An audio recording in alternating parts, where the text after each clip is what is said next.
లేదు. నాకైతే బాగా బాధ ఉండేది. ప్రభు ఏంటి ప్రభు అని బాగా అమ్మగారు ఏడ్చి ప్రార్థన చేసుకోమన్నారు. వాళ్ళు లంచం అడిగారు కానీ మేమైతే ఒక్క రూపాయి ఇవ్వకుండా దేవుడు ఆ కాగితాలు అద్భుతంగా తీసుకొచ్చాడండి. దేవుడికే ఘనత మహిమ. ఇంకా వాళ్ళు డబ్బులు మాకైతే ఇచ్చారండి, 5,000 ఇచ్చారు సుబ్బారావు గారికి తీసుకెళ్ళమని. నాకు ఇంకా ఎంతో సంతోషం వేసింది. మొన్న అయితే ఈ కాగితాల గురించి కొద్దిగా ప్రాబ్లం వచ్చింది. ఆ ప్రాబ్లం కూడా దేవుడు విడుదల చేస్తాడని నేను రోజు ప్రార్థన చేసుకుంటున్నాను. అందరూ ప్రార్థన చేశారు. మీ అందరికీ నా వందనాలు. మా కాగితాలు మా ఇంటికి వచ్చినాయి. దేవుడి స్తోత్రం. దేవుడికే ఘనత మహిమ. ఈ కార్యం జరిగించినందుకు దేవుడికి ఎన్నో స్తోత్రాలు చెబుతున్నానండి. అలాగే దేవుడు నాకు మంచి ఆరోగ్యాన్ని, శక్తిని, బలాన్ని ఇచ్చాడు. ఇంకా మంచి ఆరోగ్యాన్ని ఇవ్వాలని మీ అందరూ ప్రార్థనలో పెట్టండి. అలాగే మా చిన్న అబ్బాయి కూడా మందిరానికి రావాలి, ఆ బిడ్డ కూడా రక్షణలోకి రావాలని మీ అందరూ ప్రార్థనలో పెట్టండి. అలాగే ఆ బిడ్డకి కూడా వివాహం జరగాలి, మంచి కుమార్తెను సిద్ధపరచమని మీ అందరూ ప్రార్థనలో పెట్టిస్తున్నారండి. దేనికి అని చెప్పి మా ఆయన కూడా అని చెప్పి ఈయన అన్నారండి. అయితే ఆర్డర్ మాకు వచ్చిందనమాట. 30 మందికి మటన్ దమ్ బిర్యానీ చేసి పంపించాలి. రేపు సండే. వాళ్ళు అడ్వాన్స్ కూడా ఇచ్చారు. దేవుడు ఇంకో స్టెప్ ముందుకు వేసేలా చేశాడు మమ్మల్ని. మరి ఈ అవకాశం దేవుడు ఎందుకు ఇచ్చాడో నాకైతే తెలియదు. మరి నేనైతే స్టార్ట్ చేస్తున్నా. మీరందరూ కూడా దీని గురించి ప్రార్థన చేయండి. ఒకవేళ దేవుడి చిత్తం మీద అయితే కనుక చిన్న చిన్న క్యాటరింగ్స్ ఎవరైనా ఇస్తే కనుక కూడా ఖచ్చితంగా చేస్తాము. ఈ అవకాశం అయితే దేవుడు నాకు ఇచ్చాడండి. ఇంకో సాక్ష్యం ఏంటంటే, మొన్నటిదాకా అయితే మేము 3 వర్క్ చేసేవాళ్ళం, మీకు తెలుసు అండి. నేను మా ఆయన ఇద్దరు కలిపి, ఇంకా చెప్పాలంటే అప్పటికన్నా ఇప్పుడు ఇంకెక్కువే ఉన్నాయి ఆర్డర్స్. అయినా దేవుడు ఆ శక్తిని ఇచ్చాడండి. చాలా తేలికగానే చేసేసుకుంటున్నాము. మరి దేవుడి చిత్తం ఏమైందో నేనైతే చూస్తున్నా. మరి ఎవరినైనా పెట్టుకుందాం, లేదంటే జీతానికి పెట్టేసుకుందామని అదే నేను దేవుడిని అడుగుతున్నానండి. మరి మీరందరూ ప్రార్థన చేయండి. మరి నెక్స్ట్ శ్రీలకోటానికి మంచిగా ఎవరైనా మంచిగా జీతానికి ఉండే వర్కర్ ఎవరైనా దొరకాలి అని చెప్పి మీరు ప్రేయర్ చేయండి. అది కూడా మా ఆయన నేను బయటికి వెళ్ళినప్పుడు, నాకు ఆర్డర్స్ వచ్చినప్పుడు నాకు పని మొత్తం చేయాల్సి ఉండింది. అలాంటి మనిషి ఎవరైనా దొరికితే బాగుండని నేను దేవుడిని అయితే అడుగుతున్నా. మరి మీరు అందరూ కూడా ప్రార్థన చేయండి. దేవుడు నా పట్ల ఈ నెలలో నిజంగా చాలా గొప్ప కార్యం చేశాడు. అంటే ఇంకో స్టెప్ ముందుకేసామండి. మరి దేవుడి చిత్తం ఎలా ఉంటుందో చూద్దాము. అలాగే రేపు ఆ సండే మన క్యాటరింగ్ కోసం కూడా మీరు ప్రేయర్ చేయండి. అంటే వాళ్ళకి బాగా నచ్చాలి అని చెప్పి ప్రేయర్ చేయండి. ఇదే నా సాక్ష్యం. నా గురించి, నా కుటుంబం గురించి ప్రార్థన చేయండి. మీ అందరికీ నా వందనాలు. ఒకసారి ఆడుకుంటాడని చెప్పి వైన్ కవర్ ఇచ్చాను, ప్యాకింగ్ కవరు. అది ఆడుకుంటూ నోట్లో పెట్టేసుకున్నాడు. అది కనిపించలేదు. అప్పుడు నేను దేవుడిని అడిగాను అది కనిపించేటట్టుగా చూడమని. డాక్టర్ దగ్గరికి తీసుకెళ్తే అది ఏమీ కాలేదన్నారు. లోపలికి వెళ్ళిపోయింది అనుకుని చాలా భయపడ్డాను. అది ఎక్కడైతే నాకు కనిపించలేదు. తర్వాత నాకే కనిపించేటట్టుగా చేయమని దేవుడిని అడిగాను. నాకే కనిపించింది అది. ఇది నా చిన్న సాక్ష్యం.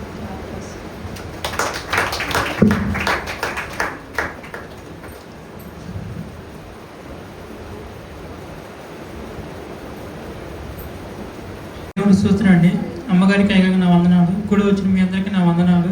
నేను చెప్పే సాక్ష్యం ఏంటంటే, పోయిన శ్రీలకుండంగా నాకేం వస్తున్నాయి బాగోలేదండి. బాగా వీక్గా ఉన్నాను. మళ్ళీ శ్రీలకుండంగా నన్ను స్వస్థపరిచేదేమో అని అనుకున్నాను మామూలుగా. మళ్ళీ శ్రీలకుండంగా అక్కడ రాకముందే 15 రోజుల ముందే నన్ను స్వస్థపరిచాడు దేవుడు. నాకు మంచి ఆరోగ్యం ఇచ్చాడు. ఈ చిన్న సాక్ష్యం దేవుడు దీవించను కాక. దేవుని నామానికి స్తోత్రాలు. అమ్మగారికి అయ్యగారికి నా వందనాలు. ఇక్కడ కూడి ఉన్న బిడ్డలందరికీ నా వందనాలు. నేను చెప్పే సాక్ష్యం ఏంటంటే, స్త్రీల కోసంలో మొదలుపెట్టాక మరి ఎన్నో ఇరుకులు, ఇబ్బందులు, ఇంట్లో ఎంతో శోధనగా ఉండేది నాకు రాకముందు. మరి స్త్రీల కూటంలోకి వచ్చాక మరి నా ఇంట్లో సమస్యలన్నీ తీరిపోతున్నాయి ఒక్కొక్కటి. మరి నాకు అసలు భరించలేని బాధలతో ఉండేదాన్ని. మరి స్త్రీల కూటంలో పెట్టి అమ్మగారు అందరితో ప్రార్థన చేయించాక మరి అన్ని సమస్యలన్నీ తీరిపోయి నాకు మనశ్శాంతిగా ఉంది. నాకే కాకుండా నాకు ఇట్ట మేలు జరిగిందని చెబితే మా చెల్లి కూడా నా గురించి కూడా పెట్టక్క అంది. మరి ఆ పిల్లోడికి మనవడికి అదే సంబంధం కుదరాలి అని పెట్టించమంది. అమ్మగారు అందరితో ప్రార్థన చేయించారు. మరి ఆ సంబంధం అనుకున్నట్టు కుదిరింది.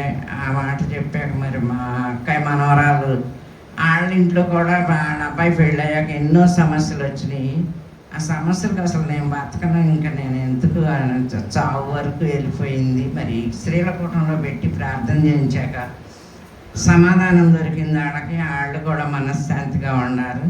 దేవుడు మాకు ఈ స్త్రీల కూటంలో పెద్ద గొప్ప మేలు చేశాడు. ఇదే నా సాక్ష్యం. దేవుడు దీవించు. యేసయ్య వందనాలు, అమ్మగారికి వందనాలు. నేను చెప్పబోయే సాక్ష్యం ఏంటంటే మామయ్య కళ్ళు తెరిచి మాట్లాడుతున్నారు. యేసయ్యకు వందనాలు. ఇదే నా చిన్న సాక్ష్యం. దేవుడు దీవించిందా.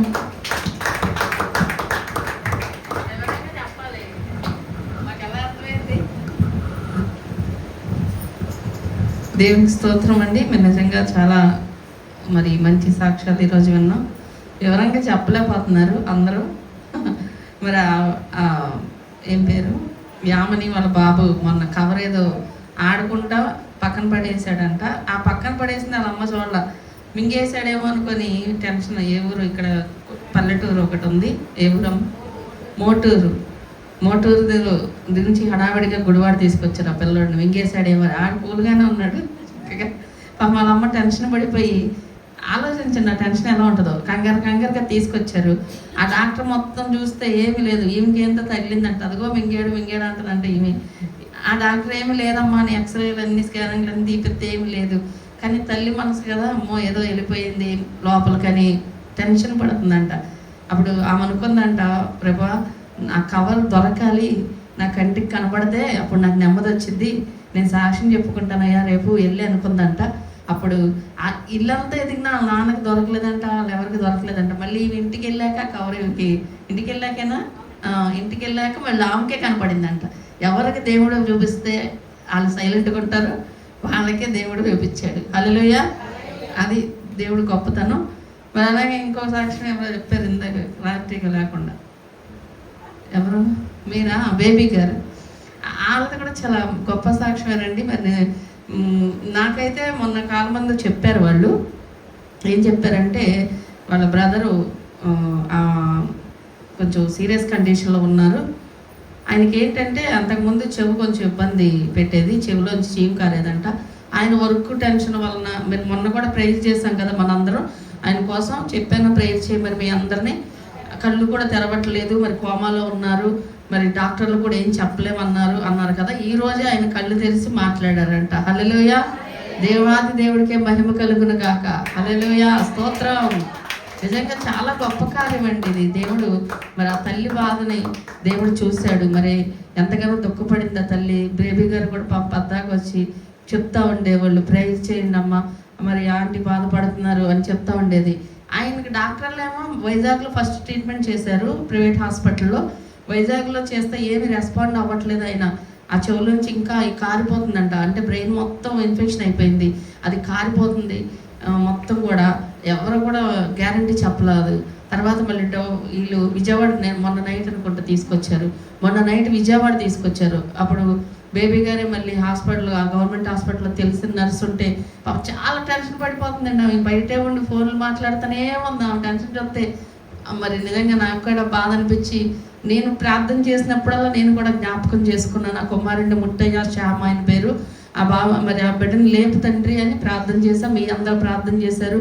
మరి నిజంగా దేవుడు ఆలకించాడండి. ఇక్కడ తీసుకొచ్చాక కూడా డాక్టర్లు అన్నారంట 50-50 ఛాన్సెస్ అండి ఎక్కడైనా సరే అన్నారంట. ఇక్కడికి వచ్చాక కూడా సోయి లేకుండానే ఆ బిడ్డ పడుకునే ఉన్నాడు. మరి ఈరోజే కొంచెం మరి లేచారని నాకు ఇందాక ఫోన్ చేయగా నాకు కూడా చాలా సంతోషం వేసింది. దేవుడు నిజంగా ఇది అనుకున్న శ్రీలకోట ఎదురుగా ఉంది కదా, ఆ ఆంటీ గారిని వచ్చి ఒకసారి సాక్ష్యం చెప్పుకుంటాను అనుకోమానంటే దేవుడు శ్రీలకోట కల్లా ఆయనలో ఖచ్చితంగా ఆయన మాట్లాడటమో లేదా కదలడమో ఏదో ఒకటి దేవుడు చేస్తాడని నేను అన్నప్పుడు మరి నిజంగానే ఆవిడ మరి వచ్చారు. అలా అమ్మగారేనండి ఇప్పుడు వచ్చింది. మరి ఆమె కూడా చెప్తే బాగుంటుంది. దేవుడు చాలా సంతోషిస్తాడు. ఎందుకంటే తెలుసా, ఇది మామూలు విషయం కాదు కదా. డాక్టర్ల చేతులు తీసినాక కోమాలోకి వెళ్ళిపోయిన మనిషి మరి నిజంగా మరి మాట్లాడడం, లెగిసి గుర్తుపట్టడం, ఫస్ట్ అయితే గుర్తుపట్టలేదు, మరి చాలా ఇబ్బంది పెట్టారు. అన్నీ తీసేసి సిలైన్స్ అవన్నీ కూడా వీకేసి గుర్తుపట్టలేనట్టుగా వైద్యానికి సహకరించిన ఆయన వైజాగ్లో. మరి విజయవాడ వచ్చాక మరి నిజంగా దేవుడు అద్భుతమైన కార్యం చేశాడు. నిజంగా దేవాది దేవుడికి మహిమ కలుగును గాక. హల్లెలూయా. హల్లెలూయా. చప్పట్లు కొట్టి దేవుని మహిమపరచుదాం. దేవునికి స్తోత్రం కలుగును గాక. హల్లెలూయా. మరి ఎన్ని అద్భుతమైన కార్యాలు దేవుడు మరి మన పట్ల చేస్తున్నాడు. అందుకు దేవుడికి మనం ఏమీ ఇవ్వలేము, స్తుతించడం తప్ప. ఒక కీర్తన పాడదామా? ఏం పాట పాడదాం? దీవారాత్రములు కంటి పాపవలే కాచియా దీవారాత్రములు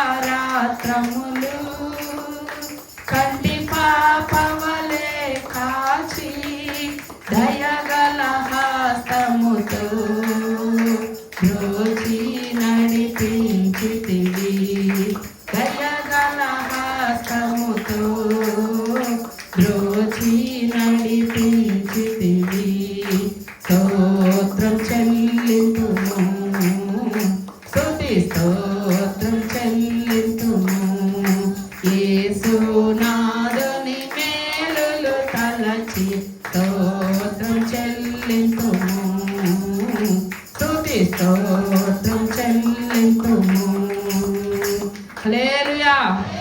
ఆ దేవాది దేవునికి ఎన్ని స్తుతులు చెల్లించినా మన జీవితంలో తక్కువే కదా. అలాగే అనుకుంటున్నారా? అబ్బో ఏముందలే అనుకుంటున్నారా?